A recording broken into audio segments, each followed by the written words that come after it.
was the quintessential overachiever. And when I say overachiever, I mean overachiever. Like, just imagine Parents' Day, Prize Giving Day. The headmistress is on stage. She calls out, "Best in English." I get up. It's my name. I get the prize. My mom is somewhere in the corner there with a film camera. She takes a picture. I get down. So, you're supposed to get down and go around. Before I even get like halfway, my name is called again. Best in Kiswahili. So I have to jog and come back. Then best in maths, jog and come back. And so it ends up being like probably my name is called 5 times before they call another name. So it was that kind of overachiever. And then, of course, in true 844 system, life, you have to pick a career very early. So by class, I think 5, I think I was like 10 or something. You're hearing people talking about the careers they're going to be, picking. And I was like, okay, I haven't thought about a career. For me, I just like school. But now that people are talking about careers, I need to be serious and sit down and think about a career. So because, again, 844, people are like, well, you're smart. So there are careers for smart people, in Kenya. One, doctor. So, of course, we were all reading Gifted Hands. So, so that means all of us want to be neurosurgeons. But then soon I realized I can't be a doctor because I hate the sight of blood, can't even stand the smell. Then I was like, engineering. Being a girl in engineering, that's cool. And I'm not bad at math, but I kind of feel sleepy a bit during math class. So I don't know if I can do like 5 years or more of, engineering or anything related to math. Then, of course, there was architecture, but I realized I can't draw to save. Honestly, I can't draw at all. So then there was law. And I was like, you know what? Law seems so natural because I'd watched, again, more TV, and I was like, Boston Legal, private practice, and Ali McBeal. So in my head, I had this fantasy of, of course, real law is not like that. It's pretty boring. But I had this fantasy in my head, like, okay, I'm going to be there in my skirt suit. I'm going to be defending, people and, doing all these things. And so it was, okay, this is a career. So I told my parents, I told my teachers, okay, guys, I've decided I'm going to do law. And they're like, oh my goodness, by that actually fits you. You're going to make a great lawyer. So from then, it was decided. And it was in my head, like, listen, I'm going to be a lawyer. So the plan was set, and everything I did from that moment on was to set me up to be a lawyer. So I do KCPE. I do very well. I go to one of the best girls' school in Kenya. This girls' school was not what I thought. Now I'm in a school where they're like, okay, CATs, exams, and you need to keep your grades at a certain place because KCSE, people are reading like at break time, and I'm like, what? And then there's something very weird about Kenyan schools, especially high schools, where it's like we're adolescents, but they act like you're criminals. So you're a criminal in waiting. That's why we have to watch you like a hawk, or make sure that we're timing what you're doing, because you're only you're just gonna be a criminal. And then, of course, for girls, they're like, you're just about to get pregnant. So we have to watch you. Don't talk to boys. Don't stand here. Don't do... As in, there's a lot of, like, rules. So as I'm trying to adjust to this new environment, my dad loses his business. Like, it goes completely under. So I'm used to a certain lifestyle, because I grew up middle class. Now we are not middle class. We're not middle class. And I could feel the stress, I'm the firstborn. So I could feel the stress from my parents. And of course, they're trying to be, especially my mom, she's trying to be very positive. And she's like, no, these things happen. Life has ups and downs. God is there for us, and things like that. But I'm looking and I'm like, listen, I can see that things are thick and we're in deep trouble. So all this upheaval and me just like not really enjoying school, I do my KCSE and I do not get the marks required to get into law school. And I remember I was devastated. And my mom was like, no, it's not so bad. Because there are so many other things you can do with yourself. And in my head, I'm like, no, they aren't. You don't understand. You don't understand. Okay, I've kind of like planned my life and set up my whole, myself for this particular plan. And now it's not happening. And then I had not thought of anything else. Like I was that focused. I had not thought of anything else. And they're saying, what else do you want to do? I'm like, I don't know. Actually have no idea. I don't know. What else can I do? And so they're like, okay, well, you can do BCom, or I'm like, again, I'm not interested in BCom. Okay, you can do maybe community something, or, like there's so many other things you could do, but I just couldn't let go of the idea. Like I couldn't accept that I wasn't going to be able to do law. I even considered repeating Form 4. That was how serious I was about this law thing. So I decided, you know what, I'm going to take a break and try a few things, just to see, as I wait to see and try and to get a scholarship or something like that. So I started doing the things that I was told that people who are not smart do. So because that was what was there to be, to do. I did plays. I got a few roles. I did some ads. Found myself now going on the other side and doing more of writing scripts and things like that. But remember, it was for in the meantime, because the plan is still the plan. So for me, I'm like, yeah, I'm doing this stuff as I try to figure out how I'm going to go law school. Then at some point, my parents were like, listen, can you just do something and then you can still go to law school? So I said, fine. And then I did journalism. Then I was more interested in film. So I went on to focus a lot more on film, mostly production and writing. But the plan was still the plan. So for me, I'm like, listen, I'm working and putting money aside because I have to go to law school.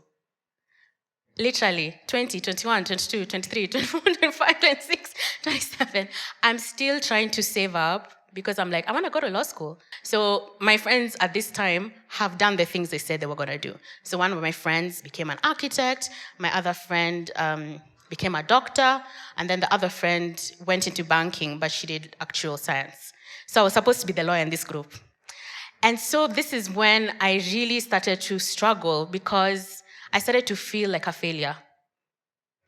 Mind you, as I'm feeling like a failure, in the things that I'm doing, the arts, the things I'm pursuing, I'm doing well. People are like, wow, you're great at this. I'm even getting jobs. I'm in spaces that I would never think I would be in as a young person. So when I'd meet people from my high school who would be like, oh, wow, yeah, I'm just doing my internship at KNH. And I'm like, oh, that's nice. Or, oh, I just got into blah, blah. And I'm like, oh, okay. Then they're like, what are you doing? And I'm like, well, I have this play that's at, and they're genuinely like interested, but me, I'm the one who's feeling like that is such a amazing thing to be doing. Because I would prefer to be like, oh, actually, I have this case, I can't talk about the details. But but just know it's like big, That's what I wanted to tell people. And so, of course, at some point, you get older, right? And you start to realize, listen, some dreams look like they're not happening. And next thing I knew, I was severely depressed. And it snuck up on me. All of a sudden, I've not left my house in 2 weeks. I haven't eaten in like 3 days. I think I didn't shower like for 2 days. I'm not sure. Have I showered? No. Wait, I didn't shower. When people call me, I don't pick their calls. And so it started hitting me, okay, wait, I think I'm depressed because I'm not, I don't want to participate in life, And depression is a really funny thing because, people say, oh, reach out, talk to someone. But you don't want to reach out and talk to anyone because you don't feel like talking to anyone or seeing anyone's face or dealing with anybody, So thankfully for me, I had friends who noticed. And this time I've moved out, right? So I'm living in like a small apartment by myself. So I'm tired. I just woke up one day and I was tired. I'm tired of chasing checks. I'm tired of following up. I'm tired of talking to people. I'm tired of all that. I'm just like, listen, if I just had gone to school to do law, this would not be happening. I would not be in this position, And so my friends really, honestly, I will say I have an incredible support system. People came to my house every day. Like I was like, please don't come to my house. And they come to my house. I'm like, please don't come to my house. They're there. There are people who bring food. Others literally, and I was living in such a small house. they'd make sure that the drum is filled. Like, people are going to fetch water on my behalf. To flush my loo, to mop my house, to wash my... And I'm like, what is wrong with these people? Like, you guys don't have lives? Like, why are you here? Because I couldn't understand, like, what? But they were like, no, we are friends, and this is how it is. Like, upende usipende, this is how it is. And it was a whole year. And now that's the other messy part about depression that people don't talk about. You don't talk about the messy part, that this thing is not something you solve in 2 seconds. It's usually a huge process. And even a year is pretty short. Like, for most people, it's years of your life that are just gone, But thankfully, I was able to get to a place where I finally started recovering. And during this process, because it was a hard process, a lot of things that I'd been ignoring started to come up. Because I was like, clearly, this law thing is not about law. This law thing is because I have put my entire worth in a career. Like, I had attached that. Because growing up, I'm the child who is doing well.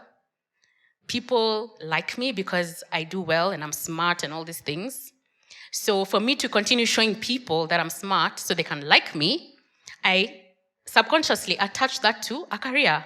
So now having to detach was a very painful process because it meant that I had to deal with things that I had not dealt with. And one of them, of course, was the disappointment of not being able to score the marks to get into law. Because I was like, gosh, does that mean I'm a failure or, And then, of course, thinking so much about a career and not being present in the moment when I was experiencing amazing things. And when I asked myself all these questions is when I started to see the truth of the matter, that the things that I had said that I enjoyed that made me pick law as a career are the things I was doing even now. Like, I was living in my truth, except I had not noticed because I was so focused on the career. I spoke to people. I got on stage, I spoke to people. I was curating and doing things like those. So I was reading a lot, researching a lot, traveling a lot, I was going to the grassroots and things like that because of the projects I was doing. And I was doing a lot of work around social justice.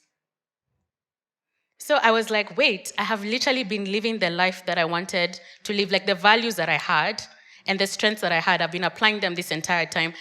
And yet it had not hit me. The shift happens in your mind. That if your mind is still, like you're stuck, whether you're stuck in the past or stuck in a moment, you can't move. You have to take your mind from there and shift to get to the place where you can see clearly and be able to move forward. And also, I felt sad that I didn't honor myself enough to realize, like, the universe does not give you one dream. The universe has so many dreams. And I was refusing all these other dreams that the universe is giving me because of this one dream that I had when I was a child. And even these dreams that I have now, other dreams will come. And that's how the universe works. Like, these dreams today, next year could be different. But it's up to me to honor myself by accepting different dreams. As long as, of course, they stay within my values. But their dreams will come.